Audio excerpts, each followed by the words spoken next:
Hello दोस्तों, स्वागत है आपका आपके अपने यूट्यूब चैनल करियर निर्माण में। दोस्तों, आज की जो वीडियो है बहुत ही इम्पोर्टेंट होने वाली है आपके अपकमिंग D++ एग्ज़ाम्स के लिए। आज की वीडियो में हम कवर करेंगे कि हम 140 प्लस कैसे ला सकते हैं D++ के किसी भी एग्ज़ाम में।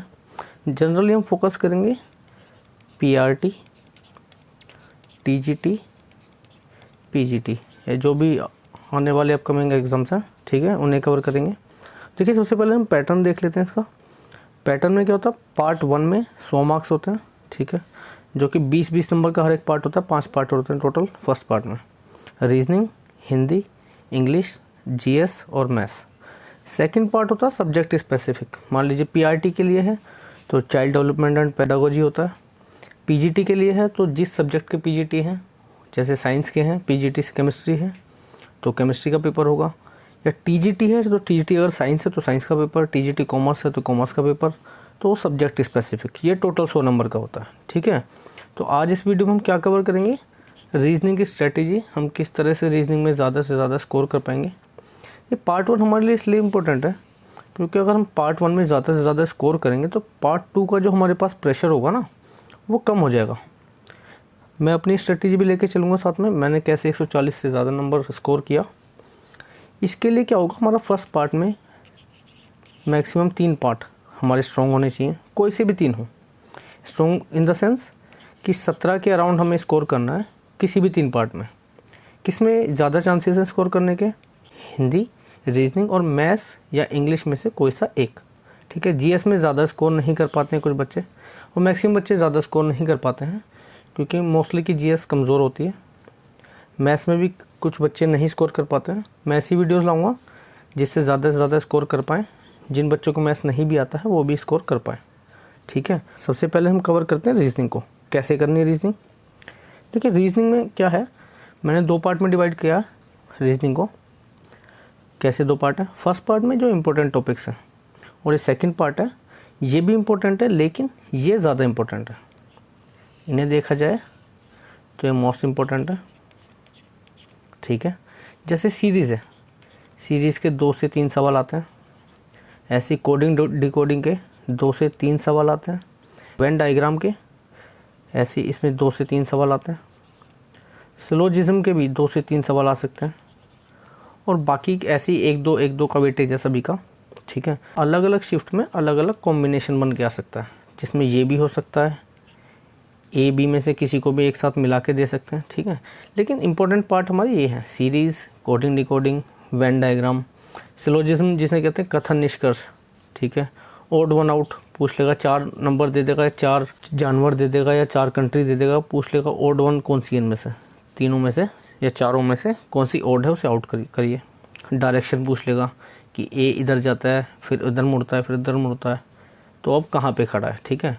सिमिलर पेयर, मान लीजिए 2 करेंसी दे दी, एक देश और उसकी करेंसी दे दी और 4 ऑप्शन दे दिए, बोलेगा इस जैसा कौन सा है, ठीक है। एम्बेडेड मतलब छिपी हुई आकृति, कोई भी आकृति दे देगा, कुछ भी आकृति बनी हुई है इसमें, ठीक है, और पूछ लेगा S कौन सी आकृति में बना हुआ है, ये एम्बेडेड फिगर्स वाले। कटिंग फोल्डिंग, पेपर को काटेगा और या फोल्ड करेगा, पूछेगा कि कटिंग या फोल्डिंग होने के बाद ये कैसा दिखेगा, ठीक है। उसके बाद आता है रैंकिंग। ये तो हमें करने ही करने हैं अच्छे से, बिल्कुल इन्हें अच्छा टाइम देना है, इन्हें बेसिक कॉन्सेप्ट इनके समझ लेना है, ठीक है।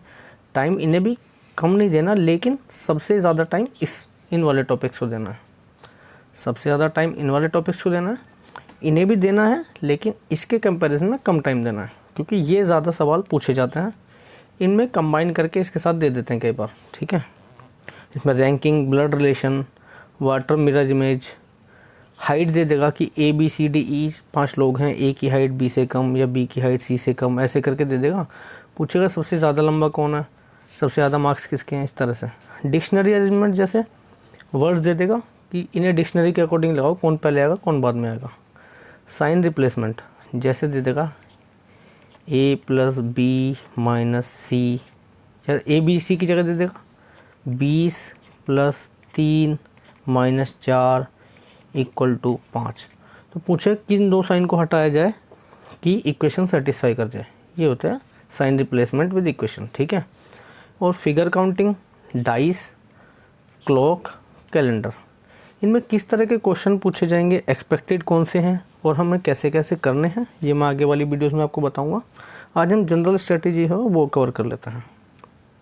तो कैसे तैयारी करेंगे हम इसकी, देखिए स्ट्रेटेजी क्या है। सबसे पहले हमें कॉन्सेप्ट को समझना है, कॉन्सेप्ट क्या कहता है। किसी भी चीज़ को पढ़ रहे हैं हमें कॉन्सेप्ट आना चाहिए, ठीक है, उसकी बेसिक अंडरस्टैंडिंग होनी चाहिए। और ऐसा नहीं होना चाहिए कि हमने ऊपर ऊपर से पढ़ लिया और बात ख़त्म, ऐसा नहीं होता। हमें प्रॉपरली उसे समझना है, ठीक है। उसके बाद प्रैक्टिस ज़रूरी है। प्रैक्टिस कैसे करेंगे, कोई भी बुक होगी आपके पास, किसी भी एक बुक को फॉलो कीजिए। 50 बुक फॉलो करने से बेटर है एक बुक फॉलो करो। उसके बाद प्रीवियस ईयर क्वेश्चन, जब आप एक बार बुक से प्रैक्टिस कर लेते हैं उसके बाद प्रीवियस ईयर क्वेश्चन लगाइए। और जैसे ही आप इसमें से 90% कर लेते हैं, अगर 90% क्वेश्चन कर पा रहे हैं, 80% कर पा रहे हैं, इसका मतलब आपकी प्रैक्टिस ठीक हुई है। दोबारा प्रैक्टिस कीजिए, उसके बाद आप 90 to 100% कर पाएंगे, ठीक है। तो सबसे पहले तो अंडरस्टैंडिंग, उसके बाद प्रैक्टिस बुक के साथ plus previous year question. Previous year जो है हमें हर टॉपिक के करने हैं, छोड़ने नहीं है बिल्कुल भी। अब देखिए टाइम मैनेजमेंट कैसे करना है, तैयारी करते वक्त कैसे टाइम को मैनेज करना है।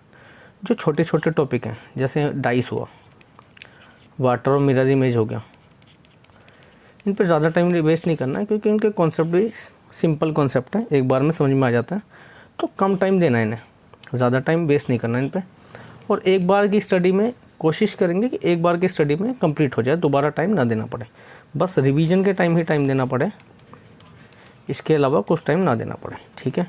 इसके बाद डिफ़िकल्ट टॉपिक्स या इम्पोर्टेंट टॉपिक्स, इन्हें ज़्यादा प्रैक्टिस देनी है, जैसे सीरीज़, सिलोजिज्म या वेन डायग्राम, ठीक है। इन्हें ज़्यादा से ज़्यादा टाइम देना और ज़्यादा प्रैक्टिस करनी है इनकी, जितने क्वेश्चन हम कर पाएँ, previous year plus book question 1, ठीक है। और ज़्यादा टाइम हम दे पाएंगे तो हम अच्छा स्कोर कर पाएंगे इस सेक्शन में। और रीजनिंग एक ऐसा सेक्शन है ना कि इसमें 20 में से 18 आराम से लाए जा सकते हैं, 18 और 20 भी लाए जा सकते हैं आराम से। अगर हमारे कॉन्सेप्ट स्ट्रॉन्ग है और हमने अच्छी प्रैक्टिस की है तो 20 में से 20 भी आ जाएंगे।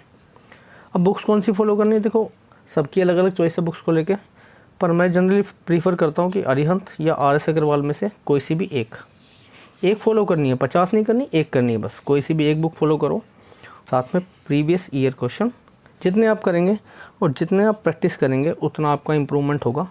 और कोशिश कीजिए कि इस पार्ट में 18 के अराउंड स्कोर आप करें।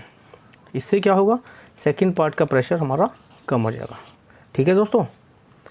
अब हम नेक्स्ट वीडियो में मिलेंगे अगले टॉपिक की स्ट्रेटेजी लेके, या अगले पार्ट की स्ट्रेटेजी, हिंदी या इंग्लिश में कोई सा एक कवर करेंगे हम। रीजनिंग हम कवर कर चुके हैं, इसके बाद हम टॉपिक वाइज भी वीडियो लेंगे, कैसे क्वेश्चन को सॉल्व करना है। प्रीवियस ईयर क्वेश्चंस की भी मैं वीडियो लाऊंगा कि किस तरह से उन्हें सॉल्व करना है, ठीक है। और आप अगर चैनल पर नए हैं तो इसे सब्सक्राइब कीजिए, और आपको अगर हमारा चैनल अच्छा लगता है तो लोगों में शेयर भी कीजिए, ठीक है। मिलते हैं नेक्स्ट वीडियो में, धन्यवाद।